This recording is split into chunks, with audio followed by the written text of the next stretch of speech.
Here, put a layer of seaweed in to make it stick. I'm like, Okay.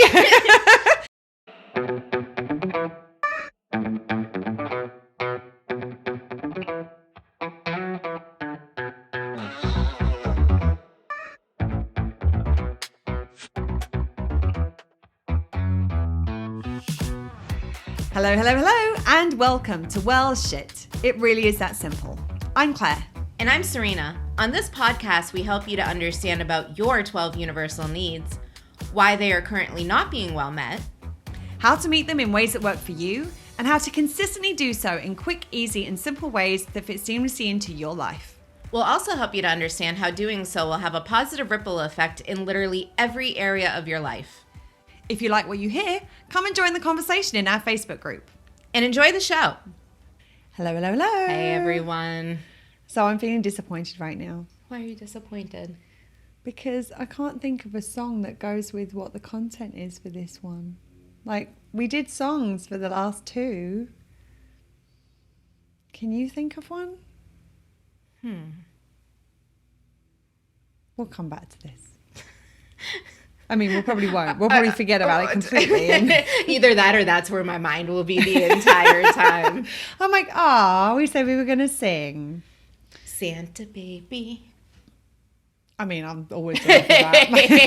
I It's got nothing to do with what we're talking about. No, but it gets the we need to sing a song out of my head. Done. So Santa baby, slip the sable. That's actually one of our karaoke It tunes. That's one of our is. Christmas karaoke tunes. Like we do. That's one of our little duet moments. yes, it is.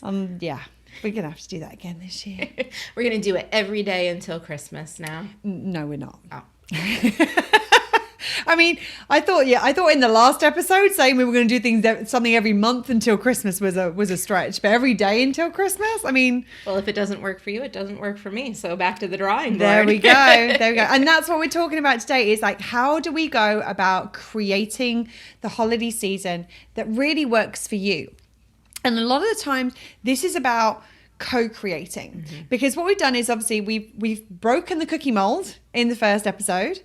And then what we've done is we've taken the pressure off, and we're going to do a little bit more of that at the beginning of this session.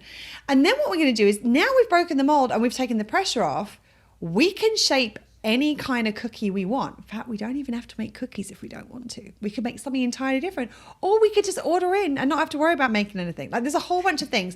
And I think that that's the first step when we are looking at creating something new is we have to remember it doesn't have to look any particular way. Like it doesn't have to look a certain way. We don't have to include certain things. We don't have to do certain things. We don't have to say certain things. And I think that was one of the things that was most powerful for me when I first started to create my own ideas and traditions and themes around Christmas was it was the unlearning of the things that I thought I was meant to do. Like really, really stupid example, but most families, most people have a meal as part of their Christmas celebrations. And most of people will have some form of roast dinner or something. Like when we're talking about kind of Christmas traditions, that tends to be a centerpiece of like you sit down around the table and have a big meal together. Now, I love a roast dinner, but in the winter, I actually eat roast dinners quite a lot, most weeks, which means that it doesn't really feel special to be eating that. And I want to be having something special. If I'm celebrating, I want to be having something special.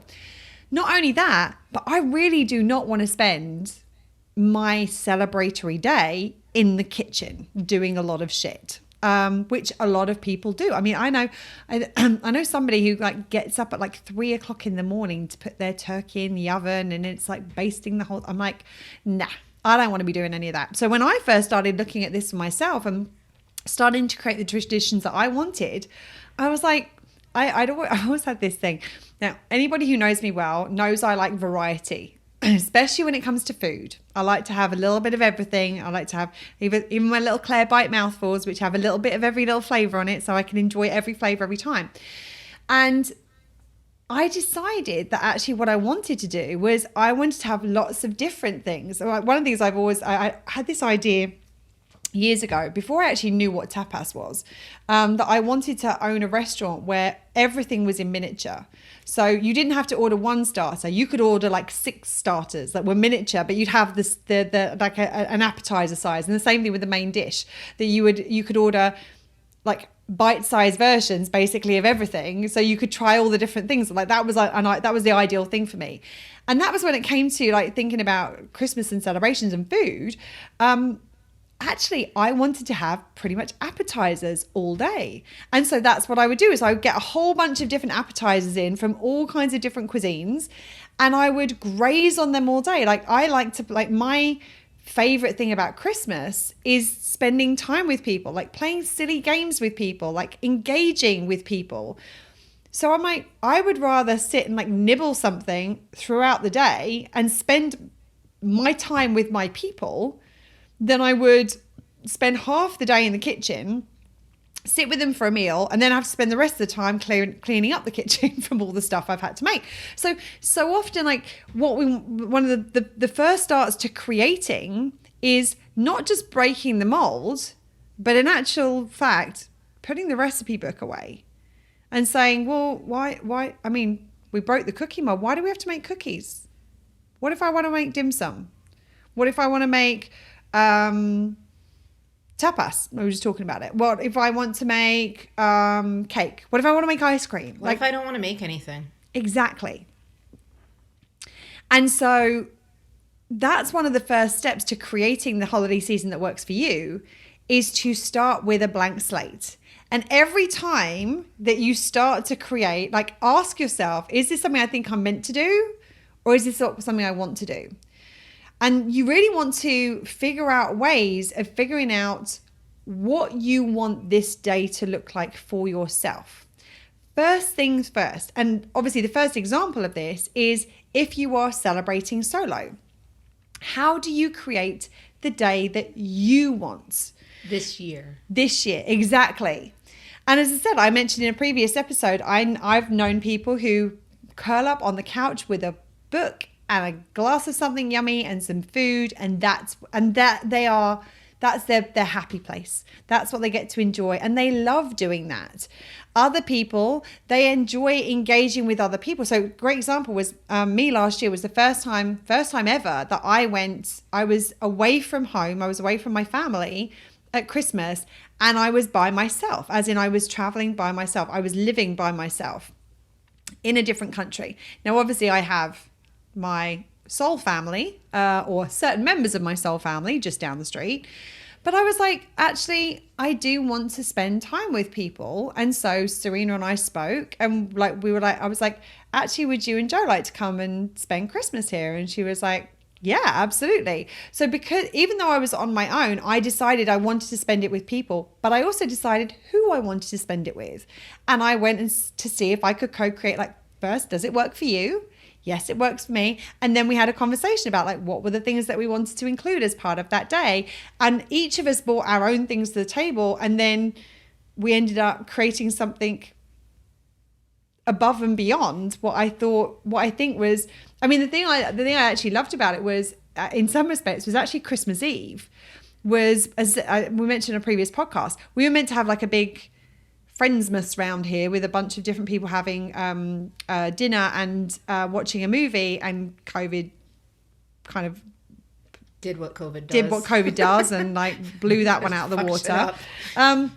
And so it ended up being 3 of us who were able to test having a movie, having dinner. But then after dinner, we actually, Serena and I said, should we go out and look at the Christmas lights? We actually went, initially we were going to go out on bikes, and then I think you had a flat tire. Yes, I had a flat tire. So we're like, oh no, we're not going to do that with a flat tire. So we ended up driving around, and it was so much fun. Like, we didn't plan that. Mm-mm. It was just a spontaneous, like, let's go around and look at all the Christmas lights on the houses. And we went and found like specific Christmas lights that we knew were out there that we hadn't seen yet. There's one house here that has penguins. Like, it puts a new penguin every day, I think, through December, right? December, yeah. So you have 25 or through Christmas, I think. think. Through Christmas, yeah. Yeah, I think you end up with 25. 25 penguins. So every time you go past it, I didn't know about the penguin house. We went and saw the penguin house. Now I drive past the penguin house and I still think that's the penguin house, even though there are no penguins there. Like, where are there penguins? Oh, yeah, it's where'd the August. penguins go? They must have returned to the South Pole. Yeah. We're celebrating starting now. Right, so. exactly. Can we have a penguin? Just one. But I think that's the thing, is that you want to have an idea about what you want to create, and go ahead and about creating what would look good for you. So if you're celebrating by yourself, focus on, what do I want? Because so often, I mean, one of the people who wrote in about this said that they're not married, they don't have kids, and after their mother passed, that they've been sort of had these, I don't remember what quite word they used, but it felt like these kind of pity invites to people, where it's like, oh God, we feel like we should invite her because she's on her own, kind of thing, as opposed to, we would love to spend time with you. Would you do us the honor of coming to our house and celebrating with us? But also, one of the things that she said was that sometimes that she finds that she just sort of would like hunker down and mope around the house until it was over. And I want to say, they really enjoyed Christmas or the holiday season. Like, it was something that they said. Yeah. Like, I'm one of those, I think she said, I'm one of those weird few that actually enjoy Christmas. Yeah, absolutely. And so the thing about it is that in that situation, so often what can happen is if we don't have the opportunity to have the version of the holiday that we want, if somebody has passed, or if we're not able to, like I was last year, where I wasn't able to be with my family. Like, Christmas is a family thing for me, so it was a big deal me not being there for Christmas. So often it feels like it has to be this or nothing. But instead, what we can do is we can look at our needs and we can say, what is the way of meeting this need that I would love to do this day? And the fact that it is Christmas means that we can take one of a couple of approaches to it. We can either try to create something that is similar to what we've experienced in the past, because we want to recreate that for ourselves. That's one valid option. There's another option, which I know Serena resonated with after her mum passed, which is that they created something completely different that was in no way at all similar to what had come before, right? Yeah, and it was the first Christmas, like the one consistent thing during the holidays is I always spent it with my mom at some point, whether it was that day. Usually it was Christmas Day.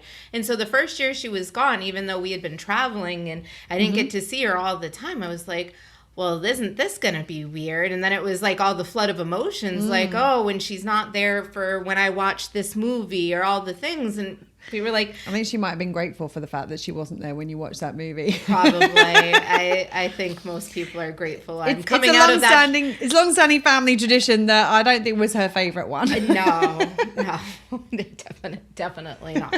And so it was like, what am I going to do? How is this not going to be sad? How is this not going to be like a down in the dumps holiday season? I just want to say, that wasn't like, of course she would have wanted to have been with Serena for Christmas, but I also know Serena's sense of humor around her mum and these sorts of things. So you were right. Yeah, she was glad. Yeah.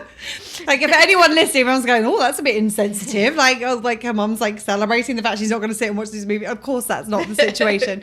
And I know Serena and her mum and the dynamic pretty well. So. It is worth mentioning because it's not typical. Yes.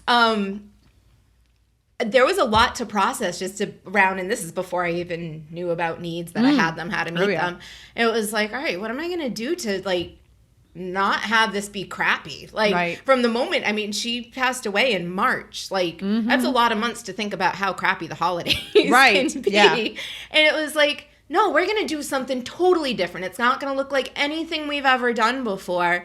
And we did, and it was amazing. We went and we did an experience that put us in a different place completely. Different people, and I was able to hold my mother's memory, but I wasn't comparing because there was nothing to compare it to, because we had made the conscious choice to create something different, because that's what served us that year. to do it again the next year, no, it wouldn't have been the same thing, because in the next year we were in a different place. Right. So next year looked a little bit different. And it actually, ironically enough, the first year that was kind of similar to the years that I spent with my mother was last year, when we created something completely different with Claire. And then all of a sudden there's this little kind of moment of homage to Christmases past, and it was like, and yes, we did watch the movie. We did. And it was funny, because we got to talk about how much my mother hated the movie and how much my husband did not appreciate my desire in past years to watch it on the 24-hour loop that it goes on, and all of the things.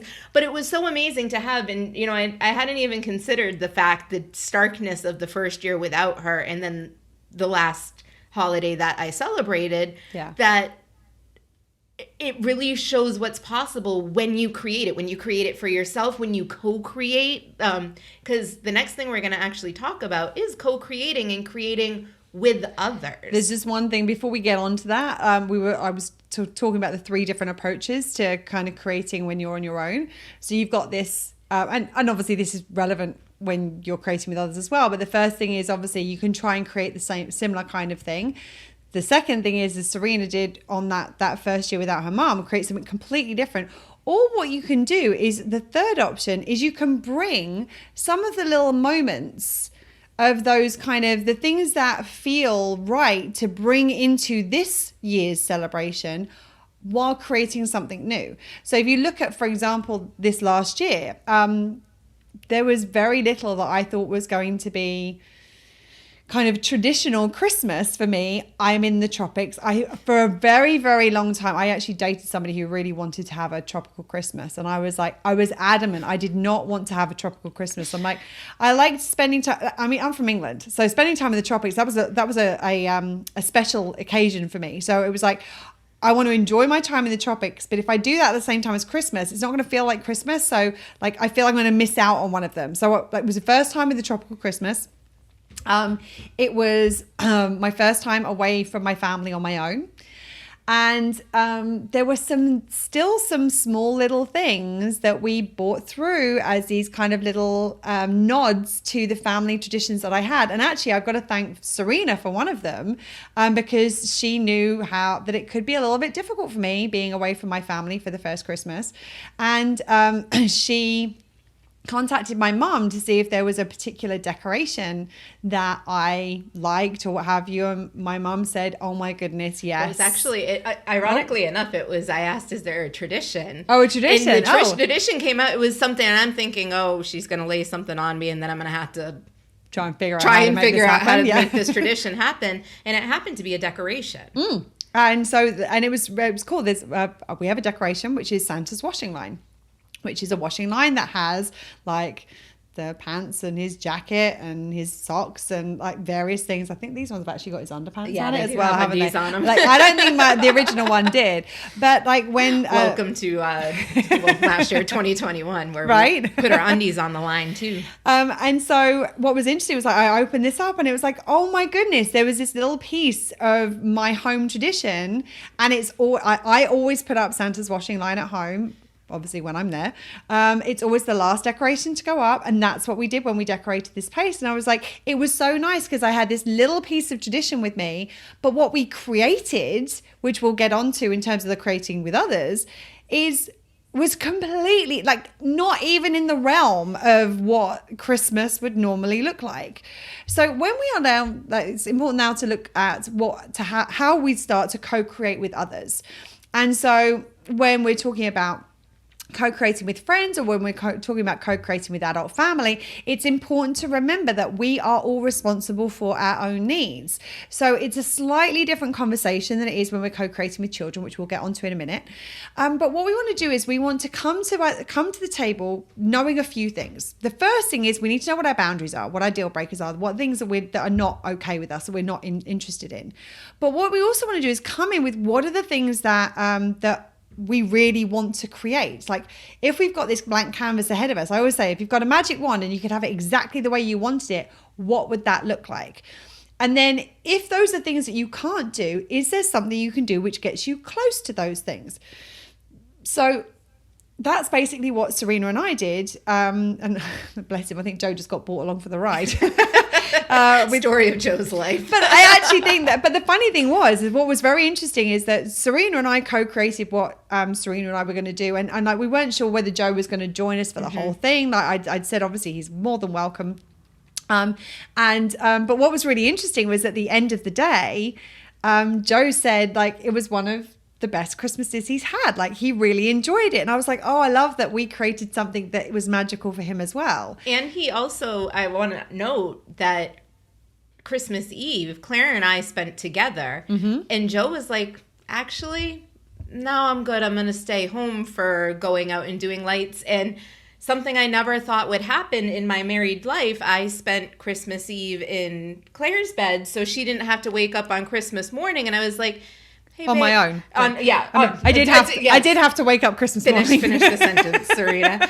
And I was kind of like, when I went, my husband and I luckily are at a point in our relationship where we communicate freely about pretty much everything. And I was like, so Claire's asked if, if I would potentially consider staying over Christmas Eve. I was like, I don't have any, like, that's fine with me. Do you have any feelings about this? And he's like, no. And I'm like, cool. Just checking. Because if I hadn't checked with him and I hadn't asked with him, I could have it in my head, oh, he's going to think I'm the worst person ever, that he's not important enough, that I'd rather be with her, all of these things. But that simple question, he's like, yeah. And then when it was like, all right, this is what we're thinking of doing. Do you want to do this? He's like, no, not really. And I'm like, okay, is there anything you'd want to do? No, go have fun. Right. Cool. Awesome. Yeah. And that's basically what happened. And so I remember like Christmas Day, we had a really yummy, because I know that the interesting thing is that one of the things for you with your mom was having like a significant breakfast, normally with mimosas. Yes. And the interesting thing is that normally with mimosas. The funny thing is about it is that was one of the things that Serena asked for. Now, interestingly enough, she didn't even tell me why. She didn't need to tell me why, because she went, can we do this? And I'm like, sure. There was a breakfast, like I make a really yummy vegan eggs Benedict. It's like an eggs royale. It's right. It's God. like now I'm gonna be thinking of the eggs royale. Okay, we may have to make some eggs royale soon. Yes. Just saying. I love how that happens. I mentioned it on the podcast. I'm like, they heard you. Yeah. They heard you. Damn it. No. I mean, it's super yummy. So it's like we make smoked salmon out of carrot. So you bake the carrot, you strip it really thin, and you marinate it with some yummy stuff that makes it taste all fishy. It's so good. And then we do there's a hollandaise sauce as a way of making like a vegan poached egg. And I love traditional eggs and Benedict. Not so traditional Benedicts. Like I'm just like, you ask how do you like your eggs? Mine hands down every time Benedict. So I had heard about this, and I'm a little like, I know, a little apprehensive about the whole vegan option. And I'm not a huge salmon fan. I'm like carrot salmon, and I'm sorry, I know I'm going off on a tangent you on go right this, ahead. but damn. And even I said it to Joe. I was like, all right, this is what she's making. He's like, vegan? And I'm like, yeah. I was like, it's Claire, though. I mean, Claire likes good food. And he's like, okay, like, pretty much only because it's Claire. And, God, I wish you all knew what I was talking about, because I can almost taste it. I know. I'm like, my mouth is watering as we're talking right now. And so the thing is that because I'd been talking about this Benedict that I make for a while, Serena said, can we have your vegan Benedict for breakfast? And I was like, sure. I'm down. Like, that's super yummy, and it's one of my favorite things. And so Serena got the thing that was part of her tradition, which was like having a nice big breakfast and having mimosas, which I think continued most of the day. Isn't that how mimosas start in? Like, yeah, pretty much. Yeah. Mimosa? And I was like, I wanted my appetizers. I didn't want to sit and have a big meal. So we did a lot of food prep, like I think it was the day before, might have even been 2 days before. And we kind of got everything ready. So pretty much most stuff just needed heating up on the day. We didn't need to. I made some amazing tuna watermelon nigiris. Oh my God, so good. If you haven't tried it, I mean, I know it sounds ridiculous. Watermelon tuna is like, I was like, what? No, sorry. And then I had it for the first time. I'm like, oh my God, how is this not fish? It was incredible. So anyway, get us on food. It's going to cause us to derail somewhat. So that's what we did, was we make that for breakfast. That was one of the things that Serena wanted. And then I wanted to play games. Like, that was one of the things that I wanted to do. And we sat and played games together, and we had drinks, and we played Heads Up, I think, and various other things. And then the funny thing is that we didn't actually plan this, but I think it was, I don't know, it was on the day itself or the day before you came by and were like, what do you feel about going and like making a sandman on the beach, like a snowman out of sand? I'm like, oh my God, I love that idea. So Joe came along, and the three of us made an epic snowman. He was amazing. On the beach. Like, somebody else had obviously tried a similar thing, and it looked like he'd kind of melted in the Florida sun.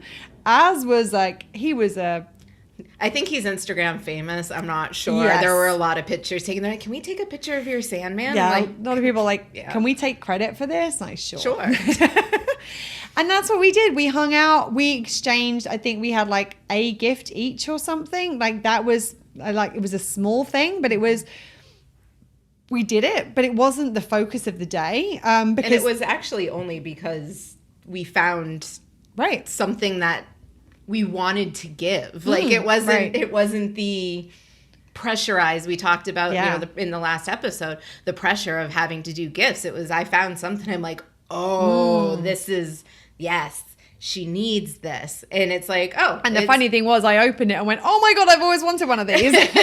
Literally. So yeah, that's how it worked. So what we did was, we both like, and the beautiful thing about it is that one of the things that when you're co-creating with others is to create an idea about what you want to create, but also stay flexible and to see what's possible, because it would have been very easy for us to be like, okay, we're going to do this and this and this and this and this and this and this and this. But actually the magic came from spontaneously in the moment being like, hey, you want to go create a snowman on the beach?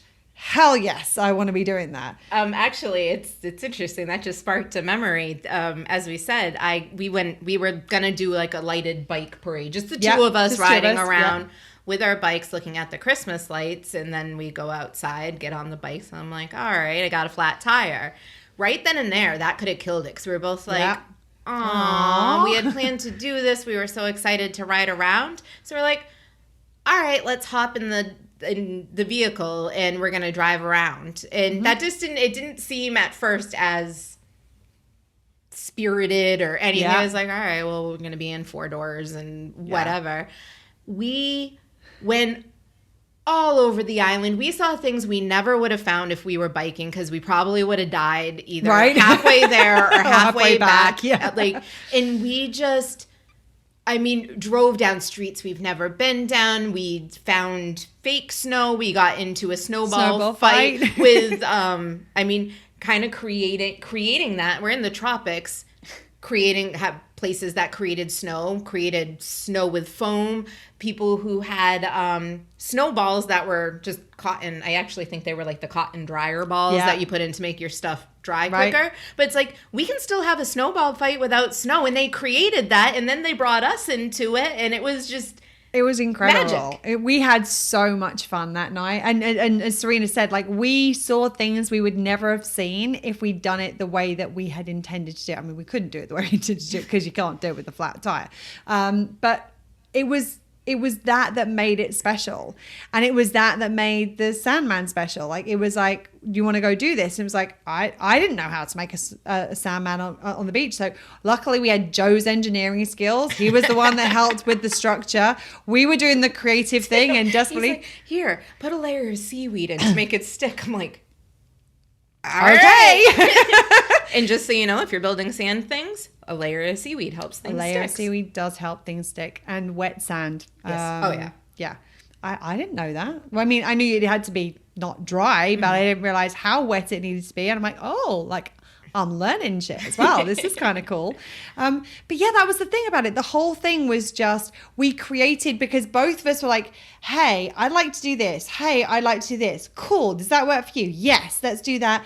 And then let's see what we also feel in the moment, because when you co-create and it becomes rigid, it creates more pressure. Whereas the fluidity was what allowed these new little magical moments to come up. And it was like, oh. Presents may come in boxes, but your day doesn't need to be in one. Mm-hmm. Or your season, or your life. And the greatest gift doesn't come in a box, because it is your presents. Mm-hmm. There you go. Look at that.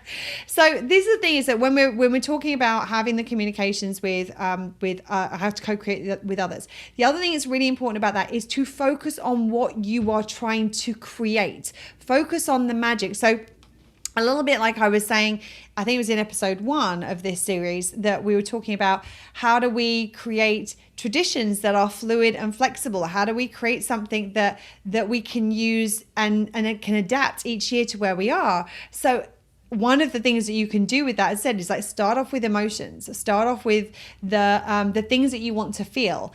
I want to experience fun. I want to experience joy. I want to experience peace. I want to experience relaxation. Like, what are the things? Like, maybe, as I said, every member of the family picks one thing. Or if you're on your own, you pick like 5 things I want to experience that day. So how am I going to create that? What are the things I can do to create nostalgia? I'm going to remember something from the past. I got my little Santa's washing line. How am I going to experience peace? Maybe we want a nap. Somebody napped while Joe and I were, I think we were finishing off a game. And then a long talk. We had a long talk about nothing in particular. And it was great. Serena was napping. But it's like, if we wanted to create some rest and relaxation, which is something people don't think about creating around the holidays. Mm-hmm. And once you start to think about what do you want to create, you start to look at balance. Mm-hmm. Where's the balance here? And if it's all up here, it's all at 100%, that's probably not going to be sustainable. So it's like, how do we create the ebb and flow? Yes, I want to experience some nostalgia. Yes, I want to experience some fun. Yes, I want to experience some peace. Yes, I want to experience some joy. Yes, I want to allow myself to be where I'm at for a period, wherever that is. And like, whatever it is, look at what these things are and then focus on the things that you want to create. Like, what are your outcomes for the day, which are often the emotional pieces. And then look at what are the things I can do how can I create that? So it may be that what I want to experience is fun. Maybe we want to go karaoke singing. That wouldn't be new for us. I don't actually know. Were they open on Christmas Day? I'm not sure. Don't know. Might be something to discover this year. Who knows? But we could have done karaoke in the living room. Like, mm-hmm. there were different things that we could have done. And it would have been different. Like, if, for example, it was chucking it down with rain all day and we made this plan to go build a Sandman. Wouldn't have been the first time Serena and I had a dance party in the rain in the backyard. Like, that's maybe a different way, because it may be that if the fun was creating a Sandman, but we can't do that because of the weather, there's a different way that we can create fun that actually encapsulates and makes the most of the opportunity of the weather.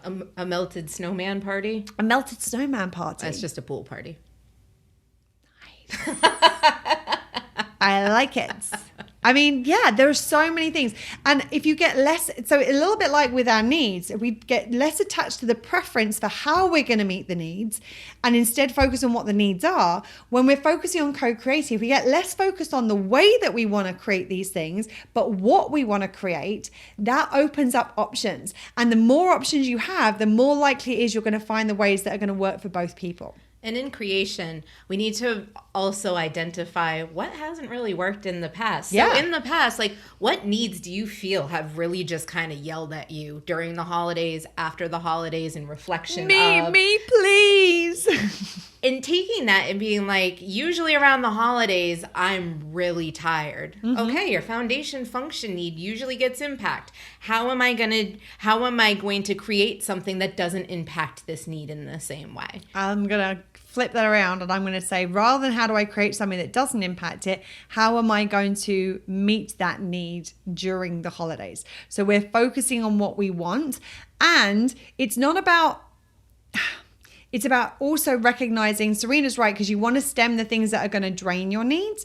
But sometimes those things that drain your needs are the things that meet different needs. Mm-hmm. So it's like, yeah, us going out, and I don't even know how long we were out, like driving around looking at lights. But I know we were tired by the end of it. So I wouldn't want to not do that, because that did drain me. I wouldn't want to not do that. But what I did want to do is find something to balance it up so I can meet that need again afterwards, so I can do both and I can get both needs being met at the same time or within the same holiday experience. Season. Yeah, absolutely.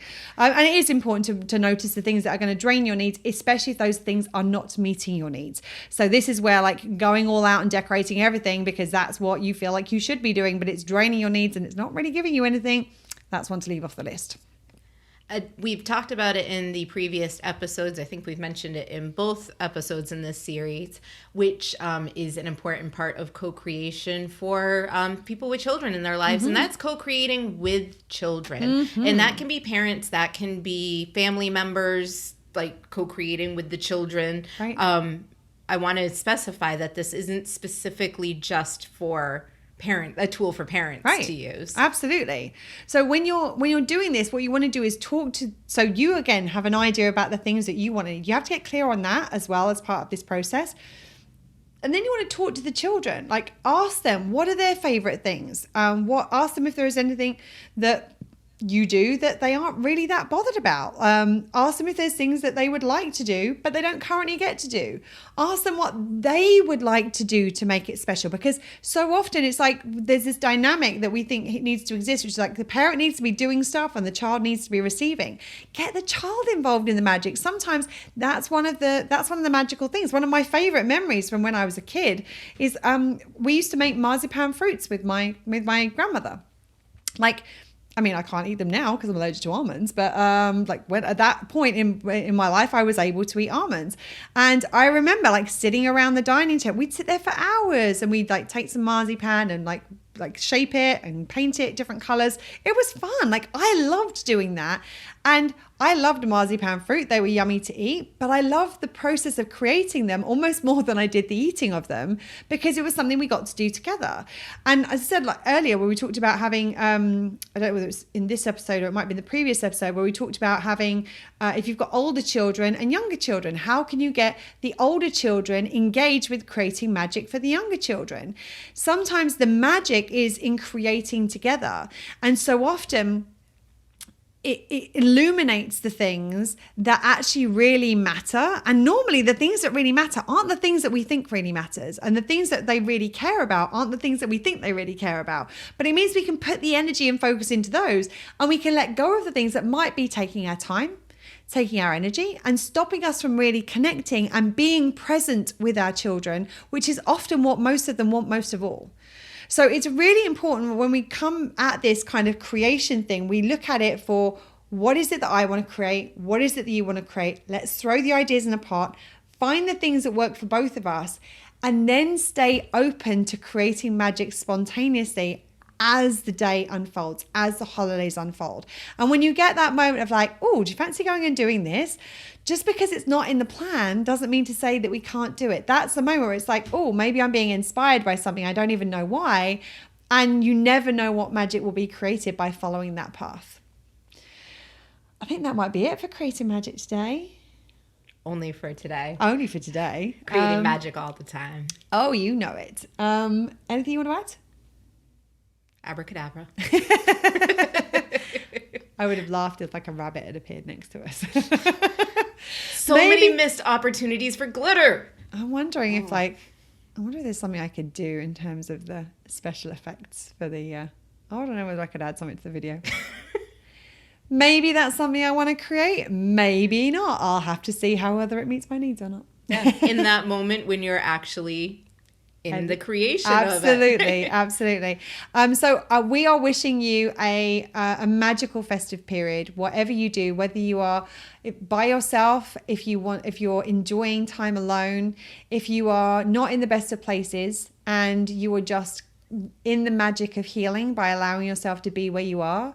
If you're spending time with family, if you're spending time with friends, if you're doing lots of things or you're doing nothing, whatever it is, we hope that it is nourishing and supportive and that you feel that you are taking care of yourself and honoring yourself and your needs during this festive period. Thank you for watching. We'll be back next time where we'll be looking at how to start the day. I mean, it might be helpful for the day as well, but start the year filled up. If you can start your year filled up, you can start your day filled up too. Exactly. We'll go big chunk first. And so in the meantime, thank you for being here. Thank you for watching. Thank you for listening. Remember to stay safe, continue meeting your needs, and we'll speak to you really soon. Lots of love. Bye. Bye, friends. That's it for today. If you like what you heard, please subscribe, rate, and give us a written review, as it will help more people find us. And remember, whatever it looks like, to create the holiday season that works for you. Well, shit. It really is that simple.